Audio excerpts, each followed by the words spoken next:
Nuestro invitado de hoy es director de la Escuela de Arquitectura de UNIBE, también director de la Oficina del Plan Estratégico del Distrito Nacional en el Ayuntamiento y exdirector de Movilidad Urbana del Distrito Nacional. Ha realizado PhD enfocado en gestión y liderazgo de grandes organizaciones en la Western Michigan. ¿Cómo? No, sí. Okay. La Western Michigan University, 2003-2005, maestría en arquitectura y planificación en la Universidad de Japón, 2001 al 2003, posgrado en arquitectura en Japón también, y grado de arquitecto en la Universidad Iberoamericana, UNIBE, 96-2000. Señores, vamos a darle un aplauso al arquitecto Jesús de Alessandro. Gracias por invitarme. Bienvenido, hermano.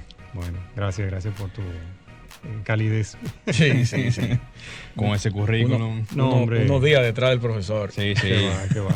Que se me nos dio. Me dijo el otro día por WhatsApp, háblame de tú, no me diga usted. Dije, para que se vaya la parte de que... La distancia. Del tuteo. Sí, se puede acercar un poquito más. Está bien. Perfecto. Vamos a iniciar esto bien light, bien Claro chévere, que sí. ¿De dónde es Jesús de Alessandro? Yo soy dominicano. Sí, pero... De aquí de Gascoy. ¿De qué parte del país? De aquí de Santo Domingo. Sí. Santo Domingo. Sí, Okay. Orgullosamente. Qué bueno, qué bueno. En términos bueno, vámonos directamente ya a la arquitectura. ¿Cómo usted ve el crecimiento en la ciudad en términos de construcción? Bueno, ¿Cómo vamos caminando? Sí, esa pregunta tiene una respuesta integral. Hace como un año hay una firma que se llama Oxford Economics británica. Sacó un diagnóstico de las principales ciudades de los continentes del globo terráqueo, Sí. Tratando de entender cuáles son esas ciudades que crecen a mayor velocidad. Cuando hablo de crecimiento me refiero al crecimiento económico, no demográfico. Ok.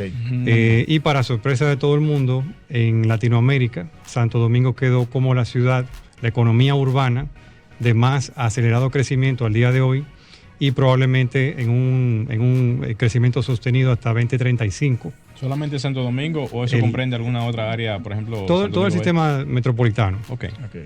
con un crecimiento del 4,9% anual, que de nuevo registró ser el más acelerado de toda Latinoamérica. O sea que la primera parte de la respuesta a esa pregunta es que, de hecho, como podemos ver, Santo Domingo crece a una velocidad considerable, comparativamente alta, si nos vamos al contexto latinoamericano. Ahora hay formas de crecer y no necesariamente la forma de crecimiento de Santo Domingo, desde su planificación que ha sido parcial, ha sido hasta cierto punto pobre, poco intencionada, intermitente, hasta su inversión en desarrollo inmobiliario privado, no ha sido muy organizada. Y obviamente la velocidad del crecimiento y de la inversión en Santo Domingo, que es una gran noticia, porque obviamente es algo de lo que todos debemos sentirnos muy contentos y hasta orgullosos, no ha venido a la par con una respuesta igualmente rápida de provisión de infraestructura. Y cuando hablo de infraestructura, también eso hay que verlo desde múltiples capas. Lo primero es que la infraestructura es una forma de distribución de riqueza transformada. Cuando nosotros tenemos un buen sistema de movilidad urbana, tenemos un capital transformado ahí, en favor de todo el mundo. De toda la ciudad. Sí. Porque es colectivo, siempre hay que verlo desde el punto de vista colectivo. Es así. Cuando tenemos alcantarillado bajo tierra, claro, cuando tenemos un sistema de cableado funcional, estéticamente agradable también, que eso se traduce también en valor, pues heredamos un patrimonio en ese sentido. No lo tenemos ahora mismo. La ciudad todavía tiene grandes porciones de su territorio, ya hablando específicamente de Santo Domingo, del Distrito Nacional, todavía sin cobertura, por ejemplo, de alcantarillado, y con el alcantarillado pasan tres cosas. No todo el territorio está cubierto, de hecho probablemente más del 50% del territorio del distrito no tiene cobertura de alcantarillado, pero todavía si tenemos el alcantarillado frente, muchas veces no sabemos. Y no todo el que tiene un sistema, una línea enfrente, la tiene funcionando. Entonces hay un porcentaje todavía ínfimo de esa agua que colecta el sistema que efectivamente va a una planta de tratamiento. Hay una serie de desafíos que tenemos como generación.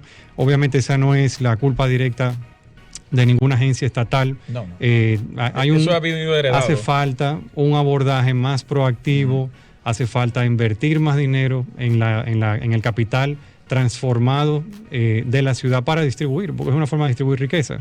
El cableado urbano, por ejemplo, que es un cableado primordialmente aéreo, no solamente es inseguro, es violable, es vulnerable, no solamente tiene altos costos de mantenimiento anual, sino que también, al no ser estético, le resta valor, devalúa el espacio urbano. Entonces, bonito y feo, ya vamos viendo cómo tiene una connotación económica en el espacio urbano. Cuando una ciudad tiene una buena apariencia, cuando una ciudad es agradable, es caminable, presenta una experiencia enriquecedora para el que la habita, para el que la experimenta, esa ciudad se avalúa.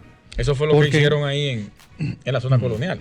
Bueno, hubo un efecto de avalúo. En la parte de reestructuración, claro, en este caso, ¿verdad que sí? Cuando uno embellece... O de acondicionamiento. Exacto, cuando uno embellece avalúa. Crece la demanda de la gente sobre el bien. En este caso, ¿cuál es el bien? Bueno, ese metro cuadrado de ciudad. Cuando crece la demanda de la gente sobre el bien, se avalúa la ciudad. Hay un clima de avalúo, de mucha visita, de mucho tráfico, de mucho flujo. Eso atrae también inversión. Y fíjense cómo está todo conectado. Yo recuerdo hace un año, y por eso te preguntaba anteriormente si tú dabas clases en la UAS, porque visité un grupo de jóvenes estudiantes de arquitectura de la UAS y me encantó una de las respuestas reflexivas del final de la sesión, ya para el plan estratégico de la ciudad, de una de las chicas de la clase. Ella dijo: profesor, todo está conectado. Y yo, mira, tú has dado la reflexión más profunda de todo el día. Me voy pago. Es cierto. Porque todo está conectado. Entonces el crecimiento de la ciudad, por un lado, es así. Por un lado, la ciudad es un clima ahora mismo dinámico, muy dinámico de inversión nacional e internacional que hay que cuidar. Eso es algo sumamente importante para todos nosotros. Sí. Y por otro lado, tiene que haber una agenda de inversión en infraestructura que vaya a la par, que comience a cerrar esos déficits de infraestructura en favor de todos nosotros, y que de pronto se proyecte a ese crecimiento futuro, ya hablando de Santo Domingo como ese gran anfitrión urbano de Latinoamérica. Hablando de, no sé si te voy a preguntarle algo, pero para que la pregunta vaya en consonancia con el tema y así no hacerla al final, ¿usted entiende conveniente, digamos así, que aparte de que no tenemos crecimiento en ninguno de los sentidos, ni norte, sur, ni este o oeste, que se puedan seguir permitiendo el crecimiento vertical en la ciudad para poder compensar lo que son los espacios que todavía no se pueden quizás desarrollar, como áreas ya que no tienen posibilidad de desarrollo? En este caso, edificaciones ya que, si aquí lo permitía, por ejemplo, de algunos 15 pisos, por ejemplo, en esta zona, no recuerdo exactamente cuál es el nivel, que ya esas, digamos, alturas se puedan ir modificando para el asunto del crecimiento vertical de la ciudad. ¿O entiende usted que todavía no estamos, digamos, no vamos por ahí en ese sentido? Yo creo que, bueno, hay un axioma en planificación y en urbanismo que se llama desarrollo orientado al tránsito, por ejemplo, para agarrar la respuesta por alguna de las aristas. Y que defiende que las zonas colindantes a las grandes arterias de una ciudad deben ser zonas en las que se priorice densidades y alturas.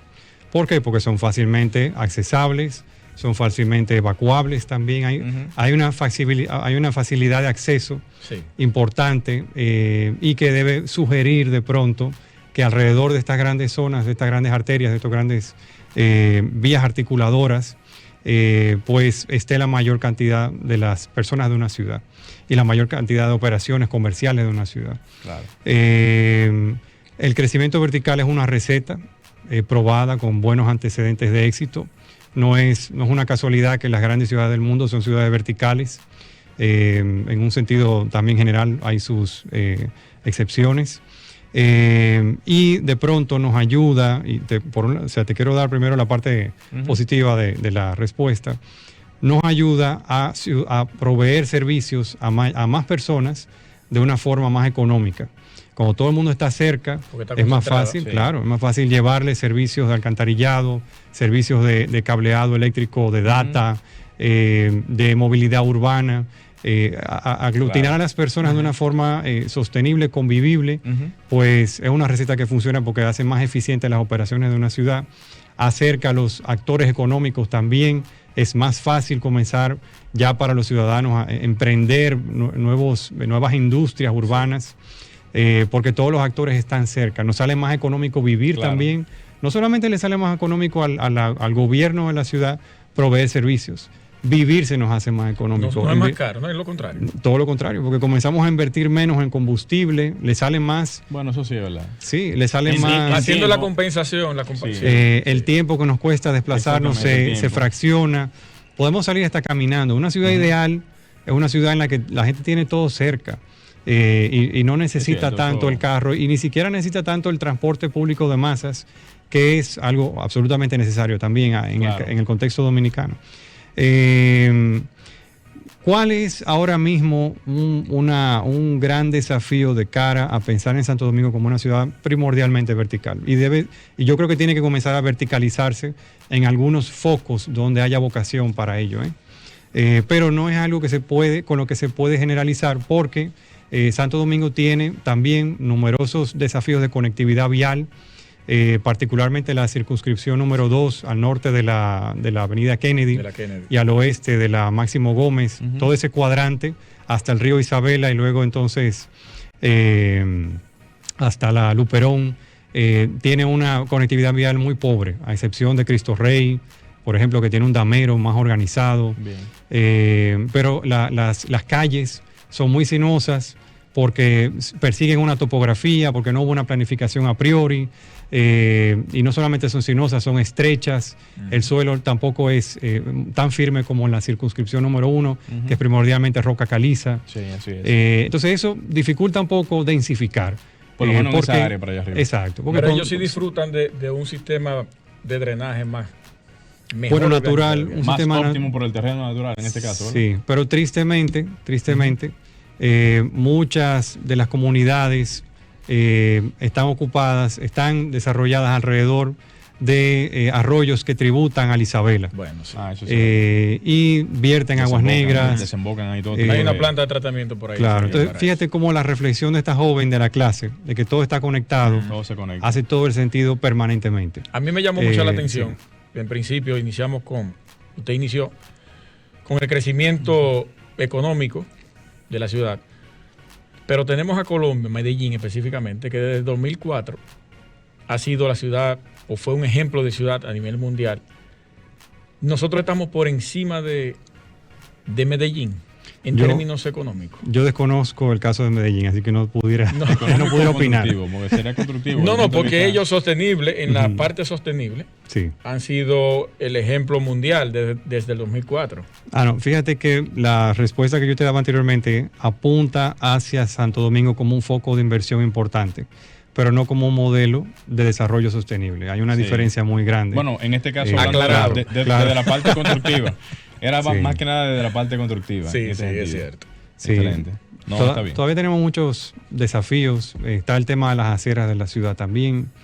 El crecimiento de pronto nos ha costado nuestras aceras porque no ha habido no ha habido un tratamiento a las aceras en el proceso de desarrollar nuestra ciudad que haga sencillo caminar. De pronto vemos que nuestras aceras... Son dos temas. Y el espacio público es otro tema también muy importante que podemos tratar en la reunión de hoy. Pero las aceras, por ejemplo, como se han escalonado, fragmentado, desnivelado, interrumpido y ocupado también con numerosos obstáculos, pues han comenzado a costarnos la ciudad. Las aceras son el espacio más democrático que tiene una ciudad, porque le permite a la gente con la menor inversión posible que ponerse unos tenis y salir a caminar, accesar a la geografía de la ciudad. Entonces fíjate cómo también para distribuir riqueza transformada en la ciudad hay que comenzar con ese sistema que nos da acceso gratuito a toda la geografía de la ciudad, para tener democracia de acceso dentro de la ciudad. Vamos a continuar con el tema de espacio público cuando regresemos de la pausa. Está bien. Bien, señores, continuando en Arquitectura Radial, tenemos aquí la presencia de Jesús de Alessandro. Señores, Tras la pausa veníamos hablando de una serie de detalles. El colega Luis tenía pendiente que se continuara con la parte de la parte espacio público. de la parte urbana y espacio público. En consonancia con eso, yo le voy a preguntar lo siguiente, arquitecto.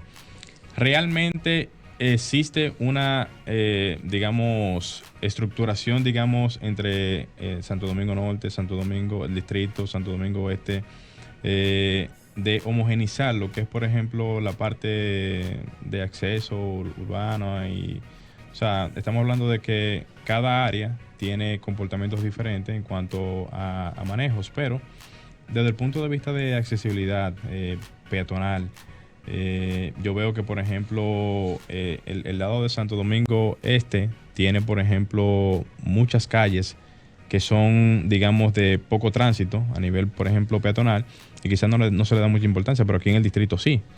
¿Hay alguna, por ejemplo, homogeneidad en cuanto a lo que es la distribución de esos espacios, que se puedan, digamos, que las aceras tengan el mismo ancho, que tengan, por ejemplo, ciertas condiciones de pendiente? ¿Existe eso? ¿Existe algún tipo de conocimiento en esa...? Bueno, lo primero es... Lo hice muy extensa la pregunta, pero era para conceptualizar más o menos la idea. Sí, hay una ley, la ley 675 Sí. de urbanizaciones y ornato público, que ya norma de forma universal cómo deben ser las aceras del país.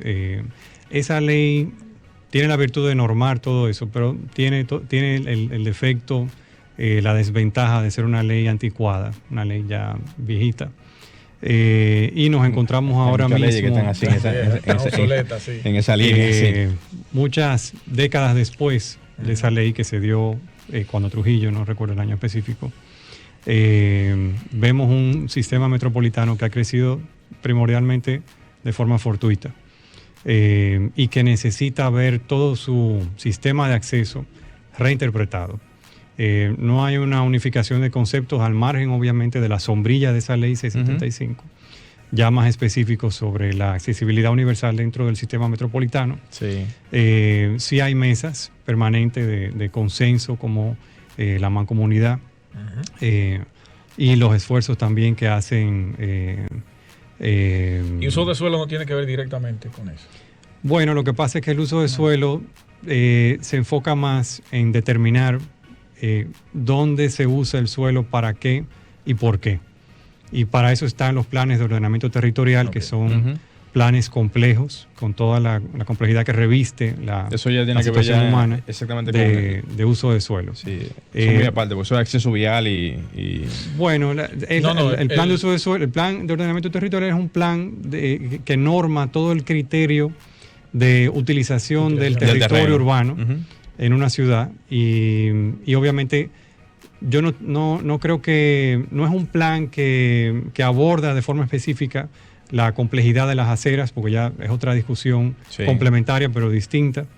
Pero para responder la pregunta, bueno, no hay una homogenización de criterios sobre accesibilidad universal en la región metropolitana, y creo que esa pregunta da pie a una reflexión muy importante.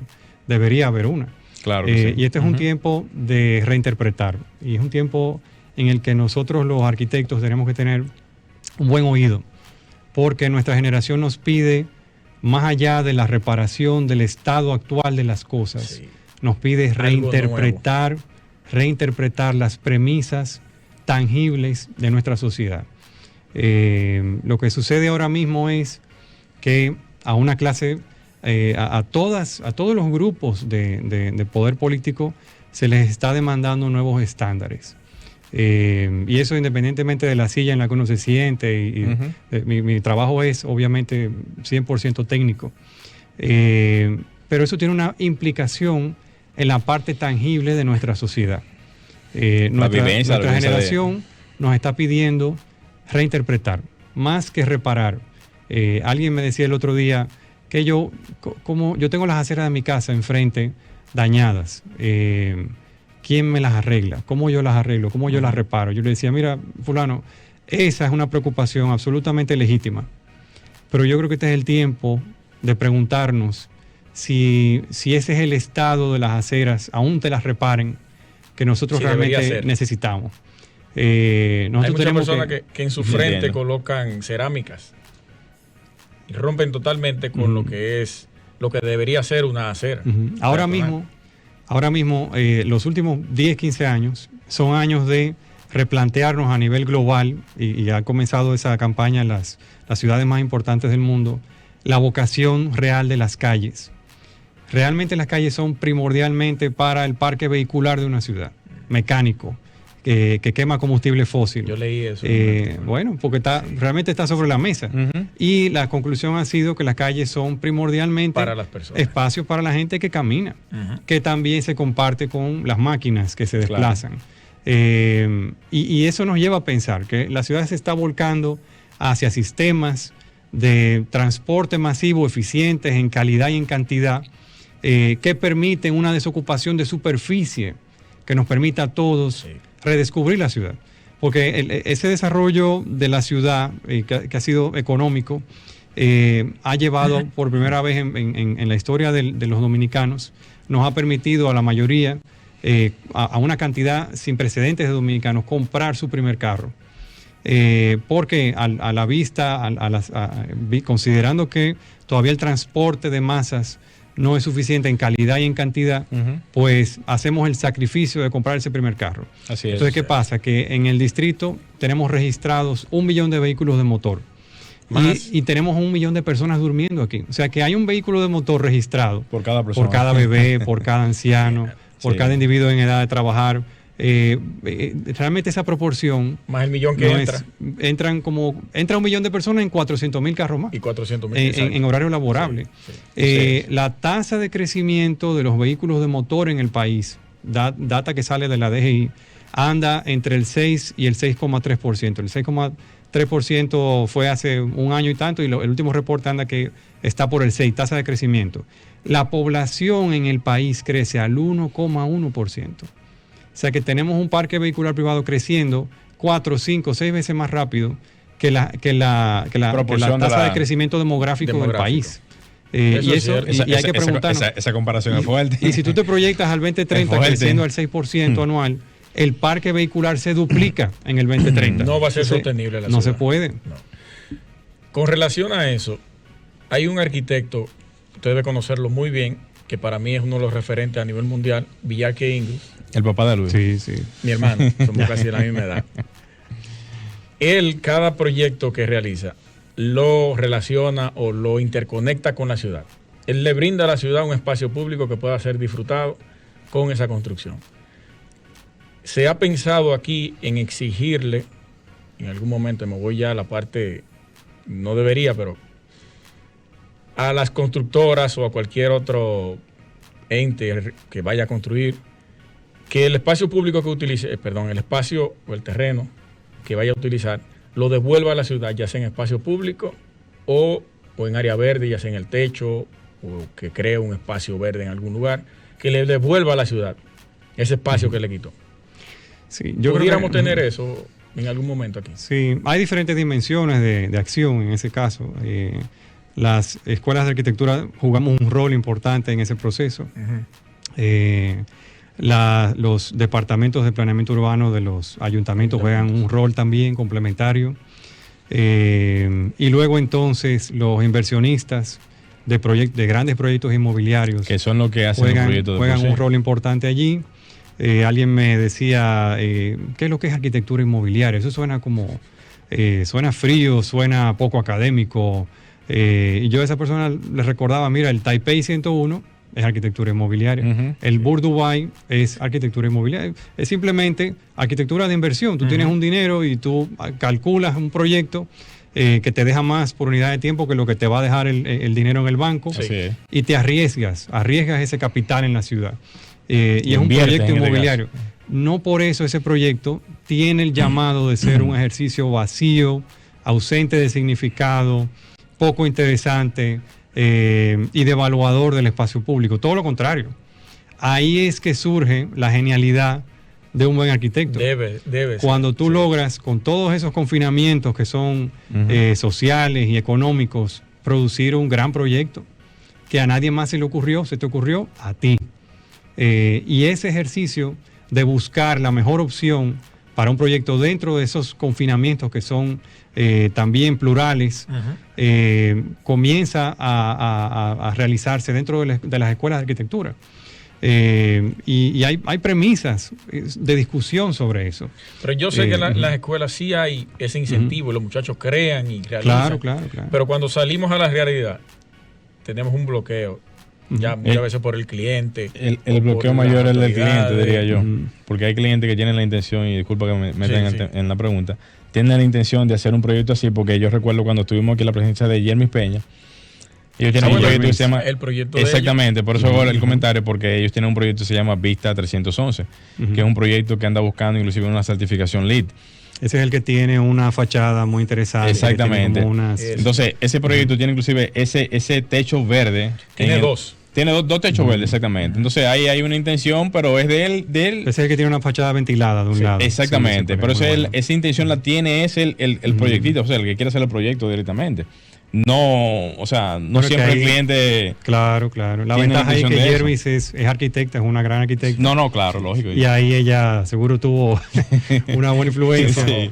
Pero arquitectura, y es importantísimo que un cliente se vuelva. El cliente tiene, yo creo que el cliente en aras de producir un proyecto que no solamente haga sentido a la ciudad, sino que también le garantice valor a la inversión, porque todo está conectado, como te mencionaba ahorita. Tiene que ver, sí. Un mal proyecto que prioriza estrictamente el rendir todo el volumen posible para poder vender y mucho más allá de lo que ya es rentable y toda esa conversación. Es un proyecto que no necesariamente garantiza su propio valor inmobiliario en el tiempo. Y un buen inversionista con buen ojo debe tener eso muy en cuenta. Oye, se vende mucho la parte de la sostenibilidad. Por eso tenemos el edificio Chrysler. El Chrysler o el... ¿Cómo se llama el otro? Los dos emblemáticos de Estados Unidos. Bueno, el Empire State. El Empire State.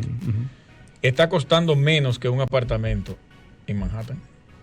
Hay un apartamento que cuesta $238 millones y el edificio del Empire State lo están vendiendo en 190, creo. Ahí deben de haber dos condiciones. Porque su utilidad ya se agotó. Digo, varias condiciones. Pero el Empire State tiene un valor histórico aparte que otra cosa. Pero el mantenimiento del edificio sale muy costoso y casi nadie lo quiere comprar. Es incosteable. No, y hay formas de ser valioso, porque el valor del Empire State Building es, como tú mencionabas ahorita, es histórico. Pero ahí también hay una variante interesante, la economía. Quedan dos. Sí, yo tengo una pregunta para... Sí, perdón. No, pero termina. La economía es el factor de la existencia humana, de la preexistencia humana. Sí. Es un factor de la dinámica entre seres humanos, no es una ciencia dura. Mire, yo aprovechando que usted es, aparte de director de la Escuela de Arquitectura de UNIBE, también catedrático, yo y Luis teníamos aquí un dilema hace un tiempecito, quiero aprovechar su comentario, de que los estudiantes hoy en día se les enseña a dibujar, como siempre se hace desde mucho tiempo atrás, dibujo técnico, pero en este caso con lápiz y papel. Yo le decía a Luis que eventualmente, para no hacerla muy larga, se va a tener que evolucionar en ese contexto de diseño, de aprendizaje de dibujo, o combinarlo en este caso la parte de utilización de equipos electrónicos como tablets, computadoras y todo lo demás. Ya está combinado. Sí, pero un momento, pero en la parte de la enseñanza eso. Sí. O sea, ustedes allá en UNIBE, ¿cómo están en ese sentido? ¿Están utilizando las dos vertientes o están introduciendo ya la parte, por ejemplo, del dibujo? Para sacar las reglas y el cantabón. Esa es una gran pregunta y alrededor de esa pregunta tiene que haber una mesa de reflexión importantísima. Sí. Pero ¿cómo lo estamos haciendo allá y por qué? La pregunta sobre si dibujar o no a mano es la misma pregunta sobre escribir o no a mano. Sí. Si es pertinente aprender a escribir a mano, entonces probablemente también lo es aprender primero o de forma complementaria y paralela a dibujar a mano, porque hay un proceso cognitivo de apropiación. Gracias, profesor. Ok. No, continúa. Dándole las gracias por... Ok, yo sé que se me acabó el tiempo. Hay un proceso cognitivo de apropiación de la habilidad. Sí. Que se desarrolla en el dibujo. Que se hace más personal cuando tú inviertes tus miembros del cuerpo. Y luego entonces eso viene paralelo. Y en el caso de las proyecciones todavía más, porque la proyección es un lenguaje nuevo. y es un criterio nuevo, como una figura, como un volumen se puede apreciar desde diferentes ángulos. Se ha probado que se apropia más fácilmente cuando uno comienza a ensayarlo desde diferentes plataformas. Excelente. Y la más cercana es esa, la manual. La parte del lápiz y papel. Sí. Muchísimas gracias al arquitecto Jesús de Alessandro, director de la Escuela de Arquitectura de UNIBE. Señores, ya se nos terminó el tiempo. Será para el próximo domingo que estaremos con ustedes. Leinier Morel, un servidor Luis Taveras y Franklin Tiburcio en los controles. Profesor, muchas gracias. Muy honrado.